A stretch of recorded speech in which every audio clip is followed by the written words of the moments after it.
Hi Tanvi, താൻ എവിടെയെങ്കിലും പോകാൻ നിൽക്കുകയാണോ? ചോദിച്ചുകൊണ്ട് അശ്വിനി മോഡേൺ ഡ്രസ് ധരിച്ച് തോളിൽ ഹാൻഡ് ബാഗും തൂക്കി അവളുടെ അടുത്തേക്ക് വന്നു. ആ, കോളേജിൽ. തൻവി ഫോണിൽ നിന്ന് മുഖം ഉയർത്താതെ മറുപടി നൽകി. എന്തേ തൻവി, തനിക്ക് എന്നോട് സംസാരിക്കാൻ താല്പര്യമില്ലാത്തതുപോലെ തോന്നുന്നു. എന്തേ, നിന്നെ ഒഴിവാക്കി അർജുൻ എന്നെ വിവാഹം കഴിച്ചതിൻ്റെ ദേഷ്യം മാറിയിട്ടില്ലേ ഞങ്ങളോട്? തൻവി ഫോണിൽ നിന്ന് മുഖം ഉയർത്തി അവളെ ഒന്ന് നോക്കി. സോറി, പറയുന്നത് ഇഷ്ടപ്പെട്ടില്ലെങ്കിൽ ക്ഷമിക്കണം. എനിക്ക് നിങ്ങളോട് ഈ അനാവശ്യ ചോദ്യത്തിന് ഒന്നും ഉത്തരം പറയാൻ ടൈമില്ല. ഇതെല്ലാം കേട്ടുകൊണ്ടാണ് അർജുൻ അങ്ങോട്ട് വരുന്നത്. അശ്വിനി, ലേറ്റായി, വേഗം വാ, പോകാം. അവർ ഇരുവരും പുറത്തേക്ക് ഇറങ്ങി കാറിലേക്ക് കയറി. ഈ സമയം തന്നെ തൻവിയും ആര്യയും ഇറങ്ങിയത്. അർജുൻ കാറിൻ്റെ ഗ്ലാസ് താത്തി അവരെ ഇരുവരെയും ഒന്ന് നോക്കി. ആര്യ, ഗേറ്റ് തുറക്ക്. ആ ഏട്ടാ. ആര്യ ഓടിപ്പോയി ഗേറ്റ് തുറന്നു. വാ ആര്യ, നേരം വൈകും. തൻവി ധൃതി കൂട്ടിയതും ആര്യ ബൈക്കിൽ കയറി. തൻവി, ഗേറ്റ് അടച്ചിട്ട് പോകാം. ആര്യ, നിന്റെ ഏട്ടനും ഏട്ടത്തിക്കും കയ്യിന് കുഴപ്പമൊന്നുമില്ല, അവൾ പറഞ്ഞുകൊണ്ട് അവൻ്റെ ബൈക്കിൻ്റെ പുറകിൽ കയറി. അർജുന് മുഖത്ത് അടി കിട്ടിയ ഫീലായിരുന്നു അത് കേട്ടപ്പോൾ. അവൻ കാർ റോഡിലേക്ക് ഇറക്കി നിർത്തി ഗേറ്റ് അടച്ച് കാറിലേക്ക് കയറിയിരുന്നു. അർജുൻ, തൻവി ആര്യക്കൊപ്പം ഹാപ്പിയാണല്ലേ? ആ, എനിക്കറിയില്ല, അവൻ കടുപ്പത്തിൽ പറഞ്ഞു. എന്താ അർജുൻ, നിനക്ക് തൻവിയെയും ആര്യയെയും ഒന്നിച്ച് കാണുമ്പോൾ മൂഡ് ഓഫ് ആകുന്നുണ്ടല്ലോ. എന്തേ, നഷ്ടബോധം വന്നു തുടങ്ങിയോ? അശ്വിനി, നിന്നെ പോലെ സുന്ദരിയായ ഭാര്യയുള്ളപ്പോൾ ഞാൻ എന്തിനാ ആ ടിപ്പിക്കൽ തൻവിയെക്കുറിച്ച് ചിന്തിക്കുന്നത്? അർജുൻ്റെ പഞ്ചാര വാക്ക് കേട്ടതും അശ്വിനി കൂളായി. അർജുൻ്റെ ചുണ്ടിലൊരു പുച്ഛച്ചിരി ഉണ്ടായിരുന്നു. തനു, നാളെ ക്ലാസ് ഇല്ലേ? സമയം 12 കഴിഞ്ഞല്ലോ, നീ ഉറങ്ങുന്നില്ലേ? ആര്യ ഒരു ഉറക്കം കഴിഞ്ഞ് നോക്കുമ്പോൾ കാണുന്നത് ബെഡിൽ പരന്ന് കിടക്കുന്ന റെക്കോർഡ് ബുക്കിൻ്റെ ഇടയിലായി ഇരുന്ന് തനുവിനെയാണ്. ആര്യ, നാളെ റെക്കോർഡ്സ് സബ്മിറ്റ് ചെയ്യാനുള്ള ലാസ്റ്റ് ഡേറ്റാണ്. ഹോസ്പിറ്റൽ തിരക്ക് കാരണം ഒന്നും മുഴുവനായിട്ടില്ല. അവൻ സോഫയിൽ കിടക്കുന്ന ആര്യയെ നോക്കിക്കൊണ്ട് പറഞ്ഞു. ആര്യ എഴുന്നേറ്റ് അവളുടെ അടുത്തേക്ക് വന്നു. എനിക്ക് പറഞ്ഞു താ, ഞാൻ കൂടെ ഹെൽപ്പ് ചെയ്താൽ പെട്ടെന്ന് കഴിയും. നിനക്ക് ഉറങ്ങണ്ടേ ആര്യ? രാവിലെ വർക്കുള്ളതല്ലേ? എൻ്റെ സുന്ദരിയായ ഭാര്യ ഇങ്ങനെ ഉറക്കമിളച്ചിരിക്കുമ്പോൾ ഏട്ടൻ എങ്ങനെ ഉറങ്ങും? ഓ അങ്ങനെ.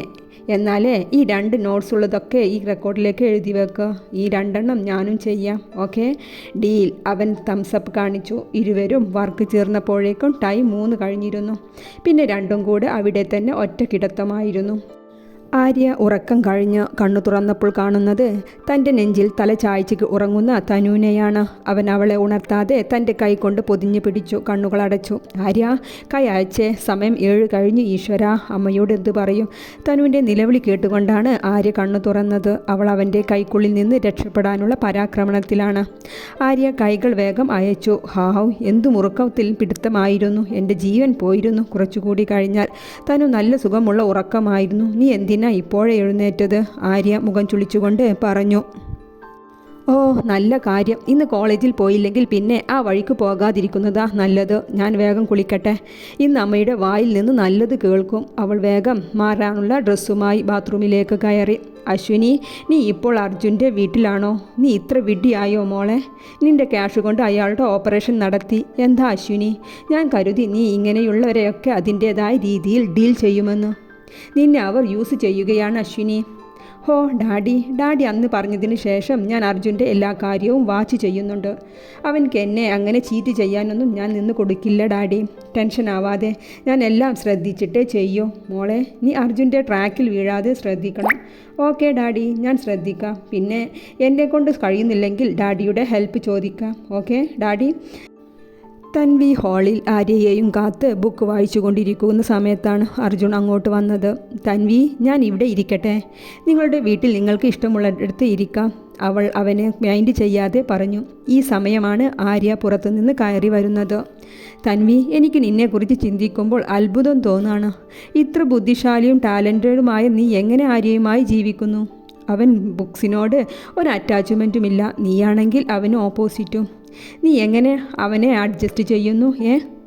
നോക്കൂ, നിങ്ങൾ എൻ്റെ കാര്യത്തിൽ ഇടപെടരുത് പ്ലീസ്. തൻവി അത് പറഞ്ഞുകൊണ്ട് എഴുന്നേറ്റ് പോകാൻ നിന്നതും അർജുൻ TV സ്ക്രീനിൽ ആര്യയെ കണ്ടു. അവൻ വാതിലിൻ്റെ അടുത്ത് നിൽക്കുന്നത്. അവനെ ഒന്ന് ഫീൽ ആക്കാൻ വേണ്ടി തന്നെ ആയിരുന്നു പിന്നീടുള്ള അർജുൻ്റെ സംസാരം മുഴുവനും. തൻവി, നിന്നെ കാണുമ്പോൾ എനിക്ക് ബാഡ് ഫീൽ തോന്നുന്നു. ആര്യയും നീയും തമ്മിലൊരു കമ്പാരിബിലിറ്റിയുമില്ല. ഈ ബന്ധം തുടർന്നു കൊണ്ടുപോകാൻ നീ ഒരുപാട് വിട്ടുവീഴ്ച ചെയ്യുന്നുണ്ടെന്ന് എനിക്ക് തോന്നുന്നു. നോക്കൂ തൻവി, ഞാൻ അശ്വിനിയെ വിവാഹം കഴിച്ചെന്ന് വെച്ച് നീ ആര്യയെ സ്വീകരിച്ചത് വിഡ്ഢിത്തമായി എന്നേ ഞാൻ പറയൂ. തൻവി കുറച്ചു നേരം അവൻ പറയട്ടെ എന്ന് കരുതി എല്ലാം കേട്ടു നിന്നു. എന്നാൽ ഇതൊക്കെ കേട്ടപ്പോഴേ ആര്യയ്ക്ക് ഇനി കേൾക്കാൻ വയ്യാത്തതുപോലെ അവൻ അവിടെ നിന്നും പോയി.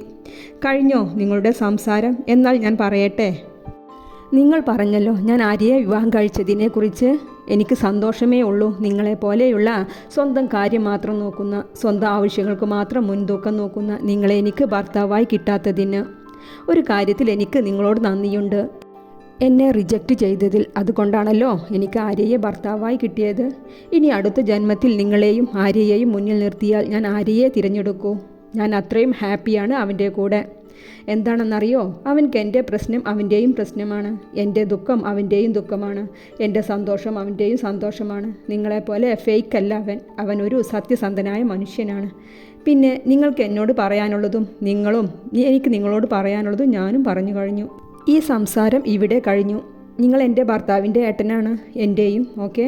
തനു അത്രയും പറഞ്ഞ് അവിടെ നിന്നും പോയി. ഇത് കണ്ടുകൊണ്ടാണ് അശ്വിനി അവൻ്റെ അടുത്തേക്ക് വന്നു നിന്നത്. എന്തായിരുന്നു തൻവിയുമായി നിൻ്റെ സംസാരം? പ്രത്യേകിച്ചൊന്നുമില്ല. ഭക്ഷണം കഴിക്കാൻ വിളിച്ചതാണ്. റിയലി? ഭക്ഷണം കഴിക്കാനോ? ഇത്രയും ദിവസം നിന്നോട് അവൾ സംസാരിക്കുന്നത് ഞാൻ കണ്ടിട്ടില്ല. അവളാണോ നിന്നെ ഭക്ഷണം കഴിക്കാൻ വിളിക്കുന്നത്?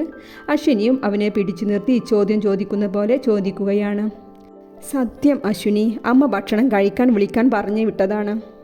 ഓ ഡാർലി, ഇങ്ങനെ സത്യം ചെയ്ത് പറയേണ്ട ആവശ്യമൊന്നുമില്ല. എനിക്ക് വിശ്വാസമാണ് എൻ്റെ അർജുനെ. അവളും നന്നായി അഭിനയിക്കുന്നുണ്ട്.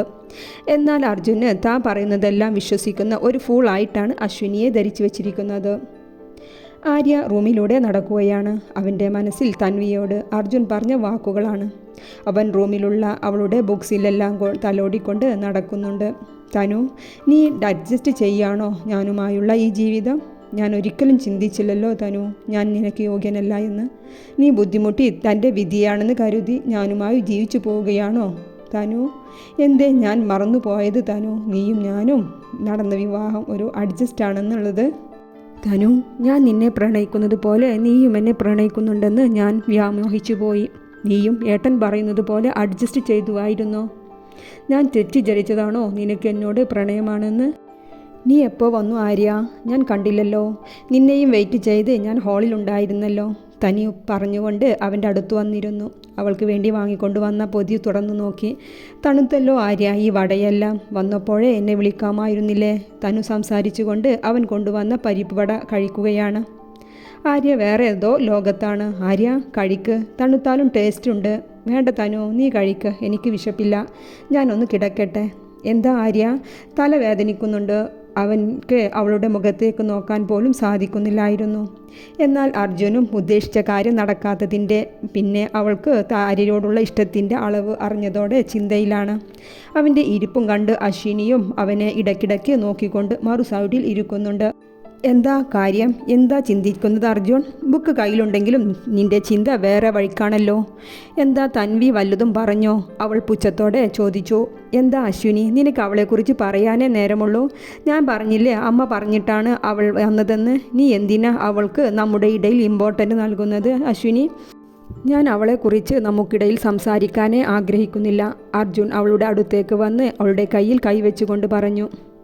തനു രാവിലെ ആര്യയുടെ ഷർട്ടെല്ലാം അയൺ ചെയ്തു കബോർഡിൽ തൂക്കിയിട്ടിരുന്ന തിരക്കിലാണ്. എന്തിനാ തനു നീ ഇതെല്ലാം ഇങ്ങനെ അയൺ ചെയ്തു? ഓൺലൈൻ ജോബല്ലേ? അല്ലാതെ അവൻ മുഴുവനാക്കിയില്ല. അതെ, എന്താ ഇത്ര എയർ പിടുത്തം? തനു കുളിച്ചിറങ്ങി മുടി ചീകിക്കൊണ്ടിരിക്കുന്ന ആര്യയുടെ അടുത്തേക്ക് വന്ന് ഡസ്റ്റ് ടേബിളിൽ ചാരി നിന്ന് അവൻ്റെ മുഖത്തേക്ക് തന്നെ നോക്കിക്കൊണ്ട് ചോദിച്ചു. നീ നിന്ന് തിരിയാതെ വേഗം ഒരുങ്ങി പോകാൻ നോക്ക്. ലേറ്റായാൽ ഞാൻ കൊണ്ടുവിടില്ല കേട്ടോ. അവൻ അവളുടെ മുഖത്തേക്ക് നോക്കുക പോലും ചെയ്യാതെ ലാപ്ടോപ്പ് എടുത്ത് സോഫയിലേക്ക് ഇരുന്നു.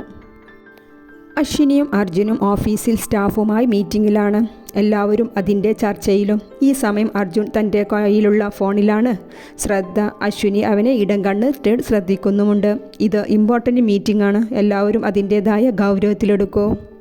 അശ്വിനി അർജുൻ്റെ കയ്യിലെ ഫോണിലേക്ക് നോട്ടമിട്ടുകൊണ്ട് പറഞ്ഞു. സോറി, ഇമ്പോർട്ടൻ്റ് മെസ്സേജ് ഉണ്ടായിരുന്നു. കണ്ടിന്യൂ. അവൻ ഫോൺ ഓഫ് ചെയ്ത് ടേബിളിലേക്ക് വെച്ചു. തൻവിയും ആര്യയും പിരിയുമോ ഫ്രണ്ട്സ്? നിങ്ങളുടെ അഭിപ്രായം കമൻറ്റ് ബോക്സിൽ അറിയിക്കുമല്ലോ. തുടർന്ന് വായിക്കാൻ സബ്സ്ക്രൈബ് ചെയ്യൂ, ബെല്ലൈക്കൺ അമർത്തും. താങ്ക്സ്.